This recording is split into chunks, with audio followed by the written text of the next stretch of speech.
So let's demonstrate how this works. So I'm going to do a simulation where I have 100 observations and I'm going to generate 3 predictors, an x, x2, and x3, and they're all just standard normals.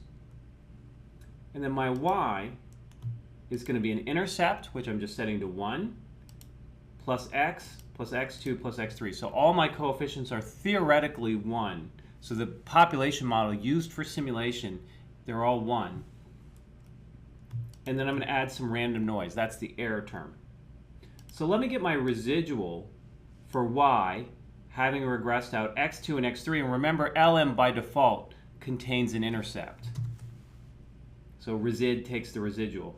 And then let's do the same thing for x. And remember, LM takes an intercept. So this is the regression of x with x2 and x3 and an intercept removed. And then I'm going to get the regression through the origin estimate with these 2 residuals. And that's 0.11053. And I can also show this with LM because I can do LM. The y is the residual y is the residual x, but I have to take out the intercept. And let me get the coefficient. Should just be the one number now. And show you that is it exactly the same thing. But now what I wanted to point out is that this coefficient is the same coefficient as if I regress y on x, x2, and x3, and an intercept.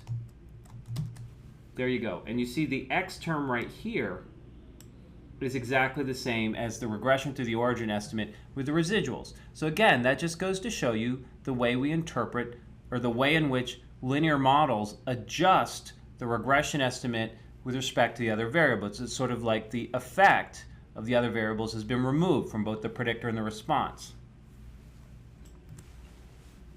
So let's go through how you interpret regression coefficients with respect to the model right now. And then again in the next lecture we're going to go over specific contextual examples.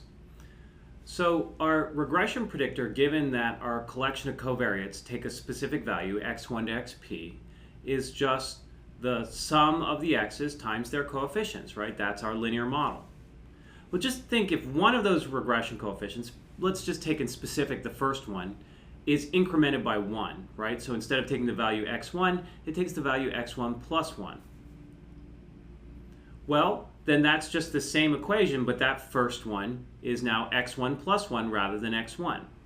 So if I were to subtract these 2 terms, the expected value of the response, where the first coefficient takes the value x1 plus 1, minus the expected value of the response, where the collection of coefficients are just the x1 to xp values, then you'll see that that works out to be beta 1. So notice all these other x2 to xp were held fixed in all my discussion. So x2 to xp were held fixed, and x1 was incremented by 1 unit, whatever the units of x1 is. So the interpretation of a multivariable regression coefficient is it's the expected change in the response for a unit change in the regressor, but holding all the other ones constant. That's the essential part of interpreting a multivariable regression relationship, is it's holding the other ones constant. And that way, it also, the interpretation you can think of as being adjusting for the other variables, because we have to hold the other variables constant. So again, in the next lecture, we're going to go over a bunch of different contextual examples, but that's the mathematics behind the interpretation right there. And then I'm just going to go right now through a laundry list of the basic components of the linear model, because they're just exactly the same as in simple linear regression. So remember, if our linear model is our outcome y, is just now, instead of a simple linear regression, is the sum of a bunch of predictors times their coefficients plus an error term, and we're going to assume that error term is normally distributed, we get a bunch of properties. And so we're going to just rifle through these properties, and then I think when you go through the examples, you'll internalize them a little bit better. But these should all be pretty familiar, because they're basically the same as what we did for linear regression, just now we're plugging in some more coefficients. So our fitted response, for example, y hat at any specific value, is just plug in the fitted coefficients times those specific regressors, whether that's a new value or one of the observed values. The residuals is just the fitted value, y hat, being subtracted from the observed value. We're trying to minimize the sum of the squared residuals. The variance estimate is just the average squared residuals. We're just like, remember in our linear regression case, we divided by n minus 2. Now we divide by n minus p.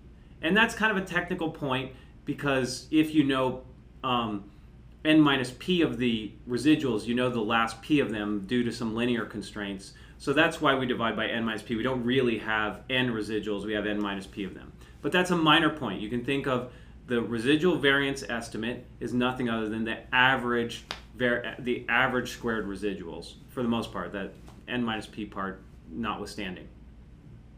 So again, to get a predicted response at some new values, we're plugging them into the linear model. If we have a new x1 to xp, we multiply them each by their respective coefficients and add them up, and that's our new predicted response. Our coefficients have standard errors. Sigma beta hat, let's say, for sigma beta 1 hat for beta 1, sigma beta 2 hat for beta 2. And we can test for whether or not specific coefficients are 0 with a t-test, because those, the beta hat minus its true value divided by this standard error follows a t-distribution. So all the things we knew about from linear regression carry over to multivariable regression. In addition, predicted responses have standard errors, and we can calculate prediction and prediction intervals just like we did in linear regression again. So again, I'm hoping that none of these facts are kind of news to you. It's almost identical to what we did in simple linear regression. We just have more terms now. And remember, in linear regression, we had two terms. We had an intercept and a covariate. Now we're just adding more covariates potentially. I want to end this lecture, before we move on to some specific examples, I want to end this lecture with just a general discussion of how important linear models are to the data scientist.